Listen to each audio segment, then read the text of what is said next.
kumakain ng durian, kaya hindi naman ako bumili ng durian. Pero masarap yung durian daw Masarap yung durian, di ba? Kahit sa candy nga lang niya. Amoy durian eh. Kasi hindi ko kumakain yan ng amoy. Ay, hindi ka kumakain pag may amoy? Sarap daw, kaya may amoy, yung mga may amoy na yan, day. Yun daw masarap. Oo, sabi nila. Ay, hindi, oo, totoo talaga. Totoo.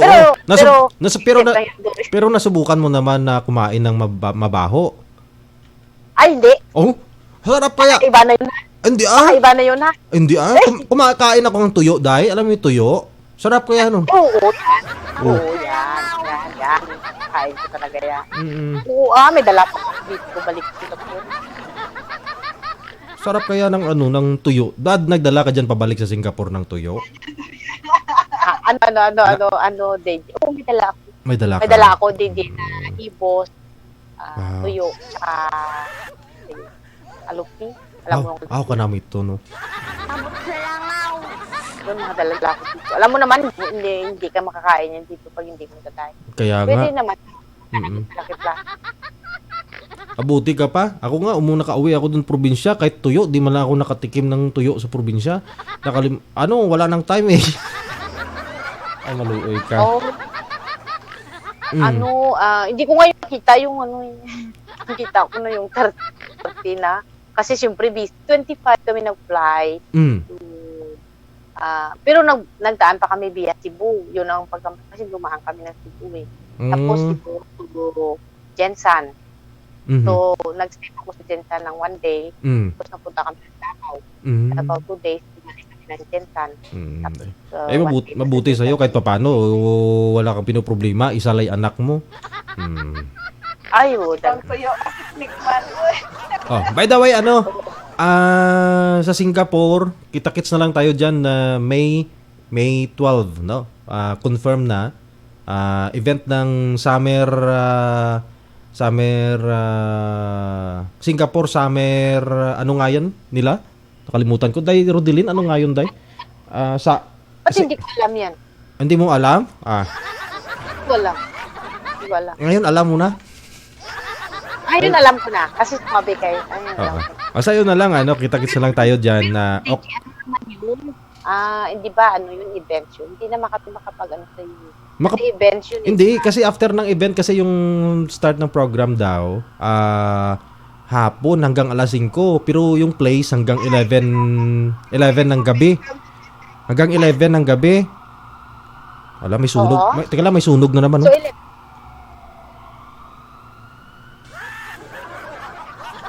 may sunog. Tuloy-tuloy naman yung disco natin pag sakali hanggang hating gabi. Malalaman ko rin yan sa sa chismis lang. Marinig ko rin yan. Pero hindi lang ngayon kasi ngayon hindi busy. Kababalik na. Sunod makichismis ka lang dyan para alam mo. Sige na. Oo. Naman number 1 ako sa chismis. Chismis lang. Batiin mo muna yung lahat ng mga chismosa. Wala ka, DJ. Chismosa. Baka mamaya pagalitan. Sabi mo, ikaw yung number 1 na chismosa. Ibig sabihin mo, number 2, meron pang iba dyan. Sige. Kasi lima kami, di ba? Ilan kami. Lima kami po kami chismosa, So, sa 4 na naiwan na kasamahan ko, na puro chismosa, na lang sa inyo, sabi. Tapos sa DJ, babati na ako doon sa amin. Sige. Go ahead. Sa Salakay, sa family ko, alam na nila yan. Good evening na lang sa inyo dyan lahat. Tapos sa anak ko, na lang, sadi na lang mabuti. Kada lang DJ. Dito yung anak mo sa May Manila, no? Oo. Sa Manila siya nakaaral. Sige. Day, damang salamat, Day, ha? Ito yung galing sa airport, nag-jeep kaming dalawa. Natulog ka pala. Natulog. Alam mo, DJ, parang maiyak-iyak ako. Noon sabi ng security sa akin, sabi niya, ano ba, saan ba sundo mo? Sabi ko, hindi ko talaga alam kung saan sila. Sabi ko sa kanya, sabi ko, ano ba itong area nyo? Isa lang? Sabi niya, hindi, may dalawa pa, pwede doon sa kabila. Sabi ko, hala, saan kaya yun? Tapos, kasi sabi ko, naisip ko naman, ma-recognize kita nang dahil sa hair mo. Sabi ko, nakatanga ko talaga, sabi ko, wala. Hindi ko na talaga makunta kasi wala akong Kasi ganito po guys, sa mga hindi nakakalam. Ano yun ang Christmas party ng front row natapos alas 3 madaling araw. Alas 3 doon ako mula sa may MUA, pumunta ako ng airport sa Terminal 3 kaday, no? Oo, Terminal 3. Sa Terminal 3. Ngayon, alas 3 doon na ako. Sabi ko, gumaganon lang ako doon sa puan. Sabi ko, nag-alarm ako ng 7 kasi 7:10 yung labas niya sa airport, no? Kasi binigyan niya ako ng chocolate. So, galing Singapore. Ayun, pinuntahan ko na lang sa airport. Ngayon, masama yung pakiramdam ko kasi parang kulang din sa antok tapos masakit yung katawan ko noon. Nilagnat ako noon. Sabi ko 7:10 yung out niya. Sabi ko assume ko na 7:30 out niya talaga dun sa exit. Sabi ko ganun. Siguro alam niya naman na dito ako sa exit natulog ako dun. Ganun. Na-stiff neck pa ako Na-stiff neck ako kasi yung leeg ko gumagano ako dun. Ang lamig sa airport, sobrang lamig sa airport, di ba? Diyan sa Terminal 3, diyan sa may CR banda, sa gilid, sa kanan ako noon. Gumaganoon ako. Nag-alarm yung cellphone ko. Tito, sabi ko, alas 7 G's, ang bahala ka dyan. Umihi ako sa CR, tapos upo na naman ako doon. Sabi ko, 7:30 yun siguro. Gising ako, alas 8 na! Alas 8 na! Alas 8 na pasado. Ano oras na pala? Sabi ko, Clarissa, sana. Yun pala, mag-iisang oras ng ikot doon, di niya alam kung saan ako. Yun, naka-jacket ako, naka-hood ako, nakatago ako, gano'n, no? Siguro, nagtago ka ng Nagtago ako ng jacket ko, ate, kasi sobrang lamig nga. Nakatago ako doon sa may, tapos naka-slide pa yung likod ko, doon sa upuan, gano'n, no? Tapos, naka-gano'n ako. Paano mo ako makita? Kasi, nakatago ako, Tapos ano pa yung hood. Si De Clarissa. Sabi ko, chinat ko naman siya. Sabi ko, dahil pag alabas mo sa kanan ako, nakaupo sa exit. Yun pala, wala namang internet connection.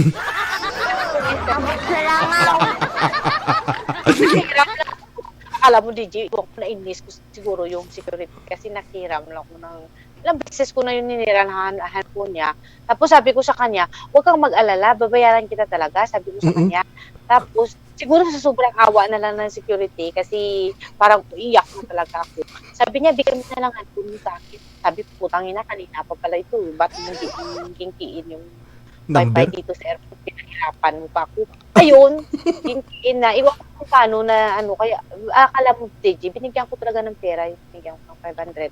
Tapos pasalamat ako kasi sabi ko sa kanya. Binayaran mo pa talaga yon yung gwardiya? Oo. Ay sus. Yung guard na yon. Kasi malaki na rin tulong niya sa akin kasi at the end napunta rin kayo kaya sabi ko tinanggap niya rin yung 500 doon kasi nakikunik. Kiniin niya lang yung password ng wifi sa'yo. Naka-DJ 500 yung binigay ko sa kanya tapos pero parang nahihiya rin. Sabi ko sige lang as a gift ko dala kanimo kasi sabi ko, kawawa naman si Ate Clarissa. Kasi 7:30, 7:10 sabi ko nag-alarm na nga ako sa cellphone ko dito. Sa liig ko nilagay ko 'yun kasi wala akong headset nakalimutan ko. Nilagay ko dito sa tainga ko. Nagising naman ako 7:10. Sabi ko mga 7:30 lalabas siguro diyan sa exit. Tapos ganun ba? Sabi ko, umihi lang ako sa CR, tapos iba talaga pakiramdam ko Natulog na naman ako, pagising ko alas 8 na pasado. Magit isang oras na pala ikot-ikot yun sa mga exit, sa mga upuan, di niya ako napansin. Saan isang sabi niya doon sa punta, ipintahan ko rin, bumalik ako, sabi ko ba't wala naman doon, sabi niya, hindi, andyan lang, nagtutulang yan. Tapos, Di mo talaga ako. Hanggang ko yun si Ate Maris.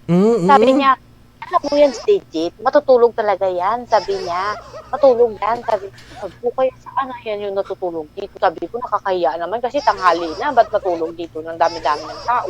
Sabi ko, tapos natayo ako talaga hindi Kasi nandun ko sa kubita, nandun pa yung kubita sa ano eh. Banda. Kasi alam mo naman kasi ate, pag kunting relax lang talaga sa akin, yun natutulog ako eh. Kunting relax lang ng likod ko, makakatulog ako, wala akong pakialam. Grabe yung experience. Dahil taxi tayo at dahil anong sinakyan natin, jeep pa. Nag-jeep kaming dalawa, pati sa jeep tulog pa rin ako. Grabe pala no, yung taxi. Ang pila ay ang haba ng pila ng taxi, di nag-jeep kaming dalawa no, papunta ng EDSA. Kasi pupunta ako nung EDSA doon. Tulog pa rin ako sa jeep, siniko na lang ako. Oh, Ay, ambot. mga experience, DJ. Sige, DJ, na lang tayo dito. Doon talaga ako naawa ako sa kanya kasi taranta siya, kakaikot kung saan ako. Nung tinawagan niya ako, nagising ako. Saka ko na rin nakita yung tawag niya. Sabi niya, dito lang ako sa may ano. Sabi mo, doon may, sa kabila lang pala.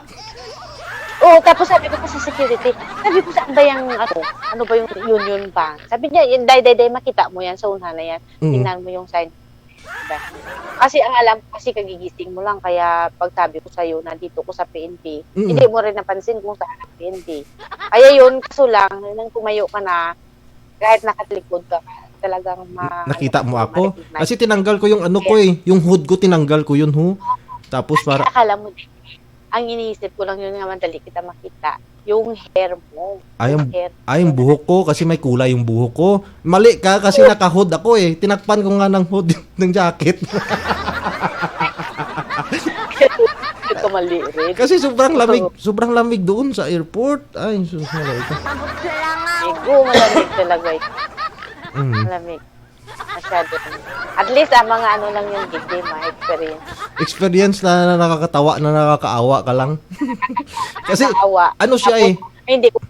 Connecting flight siya mula sa Metro Manila, tambay siya doon papunta ng Iloilo, uwi siya ng probinsya. Eh sayang yung oras niyang inaksaya doon sa akin, nakahanap doon sa exit. Wala naman kasi yung flight ko gabi na naman eh. Gabi mga delay pa yung flight ko DJ, mga 8 something pa kami nakalis ng Manila. Ano ba yun? Binis? Ano ba yun?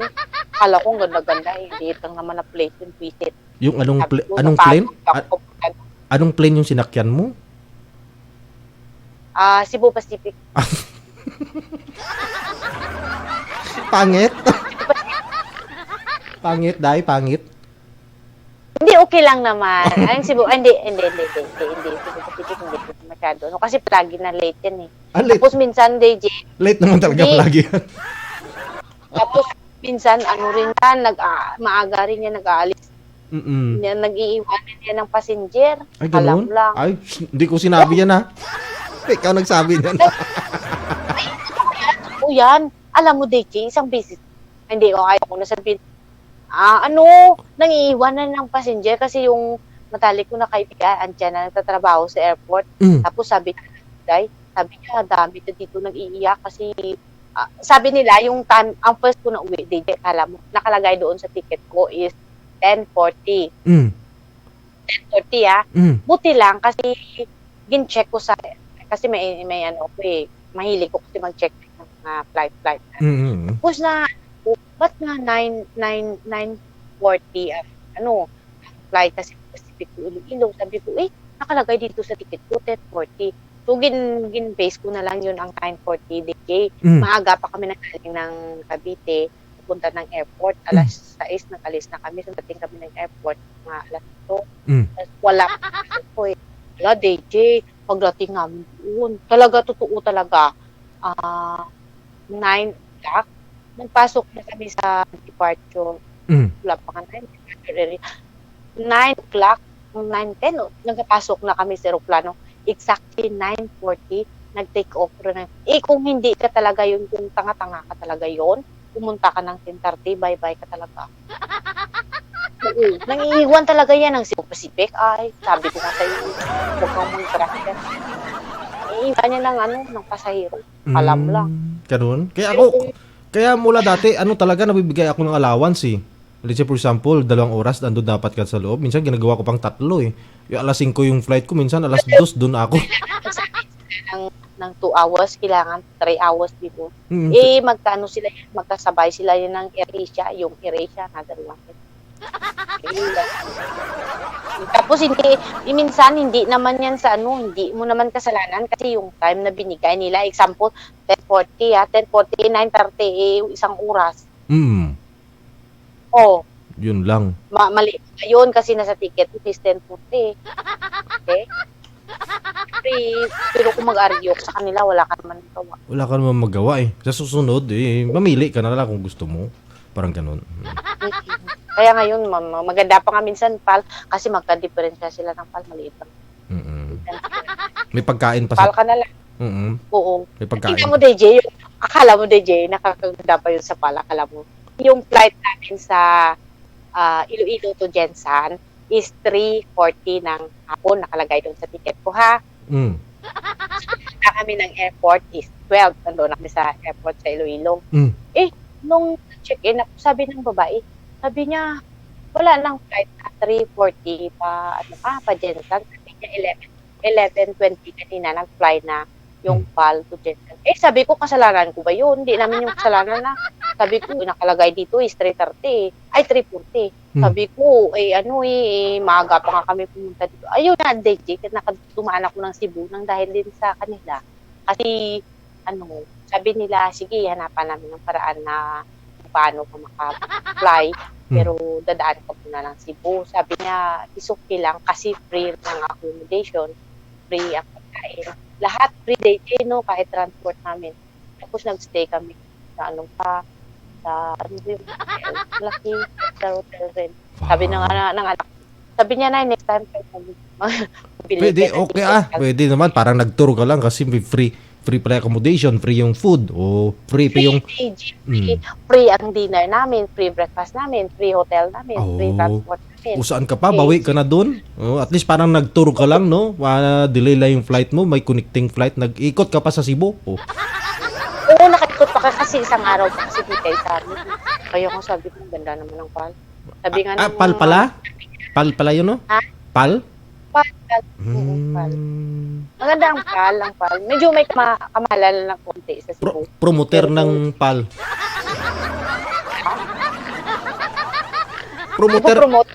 Promoter ka na ngayon ng PAL. Okay lang yan yung Philippine Airlines. Kasi okay lang yung mag-promote ka ng Philippine Airlines, wag lang yung PAL, yung palalamunin ba? Palalamunin lahat. Pero at least okay lang kasi kung may kamali sila, itanggapin nila. Hanapan nila ng way. Paano? Kaya nga, at least alam nila yung reaksyon ng bawat isa, no? Tao. Kung may negative man, ayusin nila no? O sige. Oo. Ayusin nila yung at least next time yan lang. Kahit medyo may kamahalan ng 100 lang, pero at least safe ka naman. Oo nga. Parang talaga na kung hindi ka madala ngayong flight, hanapan ka nila ng next na. Parang ganyan. Sige. Kaya kayo, anong hinahantay ninyo? Magpal ka na. Palalamunin. Palalamunin ka na. Sige tayo, maraming salamat. Salamat, DJ. Bye-bye. See you na lang.